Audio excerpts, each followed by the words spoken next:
On a quiet September morning in 2021, in Flushing, Queens, the sun was just beginning to rise over the crowded streets of New York City. Most of the neighborhood was asleep, unaware that behind one locked apartment door, a nightmare was unfolding. Inside that apartment lived 31-year-old Haiyan Deng. Outwardly, she was ordinary, quiet, private, someone you wouldn't look at twice passing on the street. But as we often find in true crime, appearances can be deceiving. At around 5:40 a.m. on September 18th, Haiyan returned home. With her was her boyfriend, 26-year-old Justin Lee. Security cameras captured them entering the building together. Justin seemed relaxed.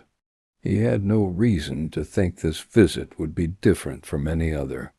But it would be the last time anyone ever saw him alive. Hours ticked by. Neighbors came and went. The building was quiet. What happened behind that closed apartment door remains a mystery. But the outcome was chilling. The very next day, police were called to the building for a wellness check. When officers stepped inside, they were met with a horrifying sight. Justin Lee was lying in Haiyan's bed. He had been shot in the head. There were no signs of forced entry, no struggle, no burglary, just a man executed where he slept.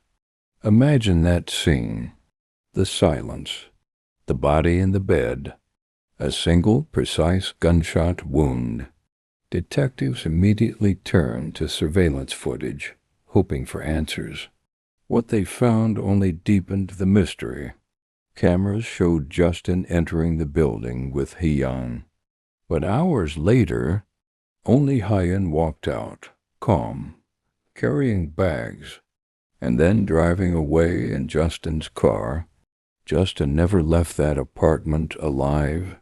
What happened next sounds like something out of a movie.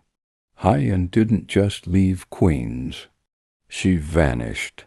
She took Justin's car and fled across the country. Police launched a manhunt, piecing together her movements. For 4 long days, she remained on the run. Until September 22nd, in the deserts of New Mexico, hundreds of miles from Queens, fate intervened. Justin's car broke down on a lonely stretch of road. Stranded, Haiyan had nowhere left to go. That's when law enforcement closed in. Inside the vehicle, police made a damning discovery: a handgun. The very same gun used to kill Justin. Forensic testing confirmed it. Ballistics matched perfectly. The case was cracked. But the motive? That was another story. Through the investigation, prosecutors never uncovered a clear reason for the murder. No history of abuse. No clear financial gain. No note. No confession of why. Only the cold fact. Haiyan Deng shot her boyfriend in the head, left his body behind, and drove away as if nothing had happened. For Justin's family, the pain was unimaginable. He was only 26 years old, with his whole life ahead of him. One day he was making plans with his girlfriend. The next he was gone taken by the very person he trusted most. The case dragged on for years as prosecutors built their file. Finally, in September 2024, 3 years after the killing, Haiyan Deng stood in a Queens courtroom and entered a guilty plea. First-degree manslaughter, second-degree burglary. A month later, in October 2024, the sentence came down.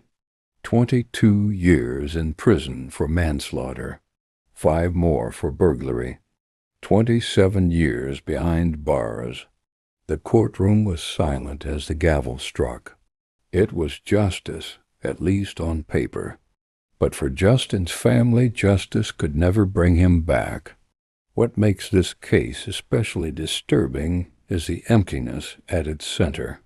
The why, no one knows what triggered the killing. Was it an argument that spiraled out of control? A calculated decision? A sudden burst of violence? Haiyan never explained, and she likely never will. And that is perhaps the most unsettling part of all. The idea that someone you love, someone you trust enough to share a home with, could, without warning, end your life in a moment of violence. It forces us to face an uncomfortable truth. Sometimes danger doesn't come from strangers lurking in dark alleys.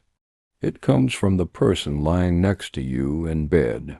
Justin Lee never saw it coming.